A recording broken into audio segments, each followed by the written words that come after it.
बिल्कुल मज़ाहमत आ रही थी, पब्लिक ने टायर जलाए। आपने देखा होगा कि वो नॉर्थ आज़माबाद वाला रूट ब्लॉक कर दिया, पर हमारे अफसर उनको जमील बलोच और हमारे एक्शन आसिफ ने बंद कर दिया था। बड़ी मुश्किल से पुलिस और रेंजर्स ने उनको निकाल के लेकर आई। स्टेट एनफोर्समेंट मौजूद हैं शकील सिद्दीकी साहब। पहले तो केडी में होती थी मजिस्ट्रेट पावर, डायरेक्टर स्टेट के पास, एडिशनल डायरेक्टर स्टेट के पास। तो दुकानें और तकरीबन 80 के करीब घर जो है हम मिसमार कर चुके हैं और रोड 150 फीट रोड क्लियर।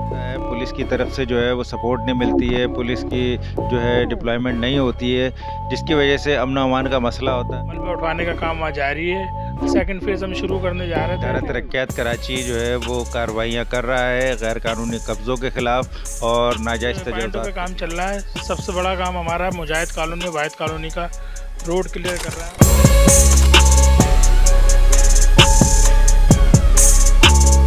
बिस्मिल्लाहिर्रहमानिर्रहीम। मैं हूँ इमरान अली शाह और आप देख रहे हैं फ़ख्र पाकिस्तान न्यूज़ टीवी FPN। हम इस वक्त मौजूद हैं इदारा तरक्यात कराची में, जहाँ पर हमारे साथ डायरेक्टर स्टेट एनफोर्समेंट मौजूद हैं शकील सिद्दीकी साहब। शकील साहब, ये बताइएगा कि इस वक्त कहाँ जो है वो काम चल रहा है आपका? हमारे मुख्तलिफ पॉइंटों पे काम चल रहा है। सबसे बड़ा काम हमारा मुजाहिद कॉलोनी वाहिद कॉलोनी का रोड क्लियर कर रहे हैं हम, और पहला फ़ेज़ तकरीबन हमारा मुकम्मल हो गया। 200 दुकानें और तकरीबन 80 के करीब घर जो है हम मिसमार कर चुके हैं और रोड 150 फीट रोड क्लियर कर दिया है। मलबा उठवाने का काम वहाँ जारी है। सेकंड फेज़ हम शुरू करने जा रहे थे, लेकिन वहाँ की जो पब्लिक है वो उनसे मुज़ाकरात चल रहा है। हमने उनको 15 दिन का नोटिस दे दिया है ताकि वो जो 15 दिन के अंदर मकान अपना खाली करते हैं। तो ये वहाँ क्या मज़ाहमत आ रही थी?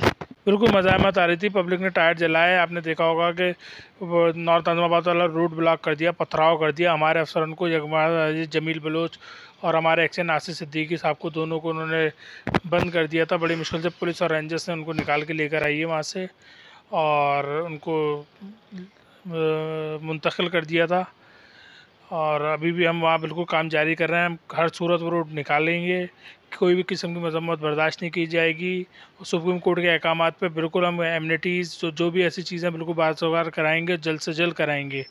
और इसमें DG KDN, हमारे minister Nasir Hussain Shah, secretary local government, इनकी सबकी वाज़ेह हिदायत है कि सुप्रीम कोर्ट के अहकामात पे बिल्कुल अहकामात पर अमल दरामद कराए जाएंगे। कोई किस्म का कोई दबाव बर्दाश्त नहीं किया जाएगा किसी भी तरफ से। अच्छा, यहाँ इंक्रोचमेंट कितनी है, कितनी तादाद है?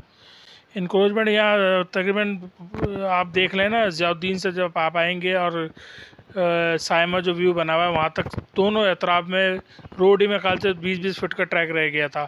हम उसको 150 फीट का दोबारा करने जा रहे हैं। तकरीबन एक फेज़ तो हमारा कंप्लीट हो गया है। मलबा आप देख रहे होंगे कि वो हम तेज़ी से उठवा रहे हैं। अब आगे की तरफ ड्राइव करने जा रहे हैं। नोटिस इशू कर दिए हमने, 15 दिन के अंदर अंदर इंशाल्लाह हम उसको भी कवर अप कर लेंगे। अच्छा, सुना है कि मुजाहिद कॉलोनी और दीगर इलाकों में जो कार्रवाई हो रही है, यहाँ FIR भी कटी का पुलिस हमें थाने से नहीं मिल पाती है। हम SSP DIG से मीटिंग हम रख रहे हैं कि हमें पुलिस बर वक्त मिल जाए ताकि हम अपनी कार्रवाइयाँ तसस्सुद से जारी रखें। अच्छा, अभी कहाँ आज कार्रवाई चल रही है? अभी भी मुजाहिद कॉलोनी में भी चल रही, कोरंगी में भी हमने अभी कमर्शियल प्लाट खाली कराया है 50B में। रेजिडेंशियल प्लाट लोगों के थे वो खाली कराएँ हैं। बिल्कुल हम कार्रवाई कर रहे हैं। कल हाई कोर्ट के ऑर्डर पे भी हम एक कार्रवाई करने जा रहे हैं और वो भी बिल्कुल साफ़ कराएंगे कोरंगी में ही। अभी जो कार्रवाई हो रही है कोरंगी में, वो किस इलाके में? कोरंगी सेक्टर 50B में हुई है, 4 पुल के पास। वो हमने इंक्रोचमेंट थी वो साफ़ करके जो प्लाटों के ऑनर थे उनके हवाले करने जा रहे हैं। ये मतलब निजी प्लाट थे जिन पे कब्जा? जी, निजी प्लाट थे। KD की जिम्मेदारी थी उनको उनके हवाले किए जाए, तो वो इंक्रोचमेंट की वजह से हम नहीं कर पा रहे थे। बहुत तरीना मसला था, ये हल कर दिया हमने। अच्छा, पुलिस क्यों नहीं मिल पा रही है? सुना है कि आपके डिप्टी कमिश्नर्स भी अगर कह रहे हैं तो पुलिस जाने को तैयार नहीं है, क्या वजह है इसकी? पुलिस वालों कह रहे हैं कि हमें अहकामात हैं ऊपर से कि होम डिपार्टमेंट की NOC के बगैर हम नहीं कर सकते।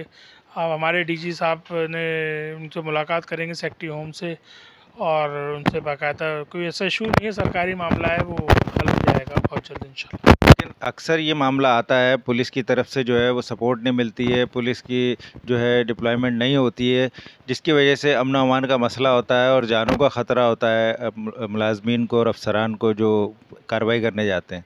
तो इस हवाले से इस मामले को मुकम्मल तौर पर सुलझाया क्यों नहीं जाता? उसी मामले को सुलझाने के लिए हम तसल्लुल कर रहे हैं कि डीआईजी साहब उनसे मीटिंगें करेंगे, उनसे रिक्वेस्ट करेंगे, हम होम सेक्रेटरी साहब से रिक्वेस्ट करेंगे कि हमें जब भी हमें कार्रवाई की ज़रूरत हो और लैंड ग्रैबर्स के ख़िलाफ़ कार्रवाई करनी हो तो पुलिस हमें हमारे शान बशाना करे। मुजाहिद कॉलोनी उसमें रेंजर्स हमारा साथ दे रही है, आप लोग देख रहे होंगे, जा रहे होंगे, सब चीज़ें हैं अपनी जगह, हो जाएगा, अल्लाह वक्त के साथ सब चीज़ें हो रही हैं और तसल्सल में हो जाएगा। डीजी साहब बहुत इंटरेस्टेड हैं ये ज़मीन बाज़ोगार कराने के लिए, सुप्रीम कोर्ट के अहकाम पे बिल्कुल सख्ती से अमल किया जाएगा। पहले मजिस्ट्रेट होता था साथ जब सिटी डिस्ट्रिक्ट गवर्नमेंट थी, लेकिन अब मजिस्ट्रेट नहीं होता, जिसकी वजह से ज़्यादा मसाइल का सामना होता है। कोई अमन अमान का मसला होता है, फौरी फैसले, फौरी सज़ा जो है वो नहीं हो पाती है। तो किस तरह से इस मसले को हल किया जा सकता है अगर आपको मजिस्ट्रेट मिल जाए या किसी को मजिस्ट्रेट का जो है वो दर्जा दिया जाए? पहले तो केडी में होती थी मजिस्ट्रेट पावर डायरेक्टर स्टेट के पास, एडिशनल डायरेक्टर स्टेट के पास, लेकिन जो सिटी गवर्नमेंट का निज़ाम आया उसके बाद असिस्टेंट कमिश्नर और उनके पास से मजिस्ट्रेट पावर नहीं रही। वो जो मजिस्ट्रेट होते हैं वो इनके पास ही पावर होती है, लेकिन अब देखें क्या करती है गवर्नमेंट इस बारे में। जी नाज़रीन, जैसे कि आपने सुना कि इदारा तरक्यात कराची जो है वो कार्रवाइयाँ कर रहा है गैर कानूनी कब्ज़ों के ख़िलाफ़ और नाजायज़ तजावुज़ात के ख़िलाफ़। मुख्तलिफ़ इलाकों में कार्रवाई जारी है। मुजाहिद कॉलोनी में कार्रवाई हो रही है, नॉर्थ नाज़िमाबाद में कार्रवाई हो रही है, कोरंगी में कार्रवाई हो रही है और दीगर और इलाकों में भी कार्रवाई जारी है। जहाँ से शिकायत मिलती है उस पर कार्रवाई की जाती है, अहकामात लिए जाते हैं। इनका ये कहना है कि डायरेक्टर जनरल KDA जो है बहुत एक्टिव है इस हवाले से और वो कार्रवाई में हिस्सा ले रहे हैं, दिलचस्पी ले रहे हैं और जितनी भी इनके जो मामलात में मुश्किलात आ रही हैं उनको हल करने की कोशिश कर रहे हैं। इसके साथ ही हमें इजाज़त दीजिए और देखते रहिए फ़ख्र Pakistan news TV FPN। Subscribe कीजिए। अल्लाह हाफ़िज़।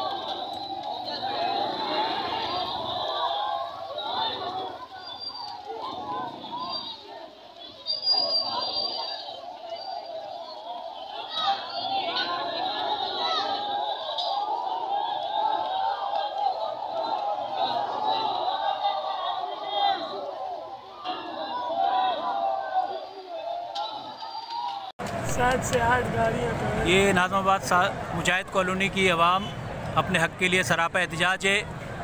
आज KDA की जानिब से जब मुजाहिद कॉलोनी को नोटिस देने शुरू किए गए तो उसके ख़िलाफ़ ये आवाम अपने हक़ के लिए सरापा एहतजाज है, क्योंकि इससे पहले DC सेंट्रल ताज सलीम, AC ज़ैनब जानदाद और डायरेक्टर KDA जमील बलोच ने दरोगोई से काम लेते हुए मुजाहिद कॉलोनी में जो 200 से ज़ायद घर गिराए हैं उनको पहले ये कहा गया था कि 10 फुट की कटिंग की जाएगी, लेकिन उनके पूरे घर और उनकी दुकानें, उनके अमलाक तोड़ दिए गए। और अब जब मुजाहिद कॉलोनी की जानिब इनका रुख था तो अवाम सरापा एहतजाज है और अवाम अपने हक़ के लिए, क्योंकि ये आबादी 1955 की है, 1955 के आसपास की आबादी है, जिसकी वजह से ये अवाम अपने हक़ के लिए सरापा एहतजाज है। और सुप्रीम कोर्ट का जो एक हुक्म है कि वो 30 साल पुराना स्ट्रक्चर कराची का चाहिए, तो उसमें 1992 और 1990 की बाद की आबादियाँ आती हैं, पहले के नहीं। यहाँ के अवाम के पास इनके डॉक्यूमेंट्स भी हैं, यहाँ पे राशन कार्ड भी है, यहाँ पे तमाम यूटिलिटी बिल्स भी हैं, के इलेक्ट्रिक, इसमें सुई सदरन गैस के बिल्स हैं, यहाँ पे वाटर बोर्ड के बिल भी मौजूद हैं। लेकिन उसके बावजूद सरकारी इदारे जो डॉक्टर आसिम और इस टाइप के माफियाज़ के कहने पे ये तमाम कार्रवाइयाँ कर रहे हैं, उसके ख़िलाफ़ अवाम सरापा एहतजाज और हज़ारों की तादाद में अवाम अपने हक़ के लिए बाहर निकले। इस वक्त पुलिस इंतज़ामिया से मुज़ाकरात हो रहे हैं, लेकिन उनका एक ही मुतालबा है कि ये नोटिस जो जारी किए गए हैं ये भी वापस लिए जाएँ और यहाँ पे जो तोड़ फोड़ का इनका इरादा है इसको भी ख़त्म किया जाए। ये इस वक्त अवाम सिंध गवर्नमेंट से भी इल्तिमास करती है और सिटी गवर्नमेंट से भी इल्तिमास करती है कि वो इस एहतजाज को सीरियस ले, क्योंकि ये हज़ारों अफराद का मामला है, हज़ारों अफराद की ज़िंदगी का मामला है, तो इसको सीरियस लें।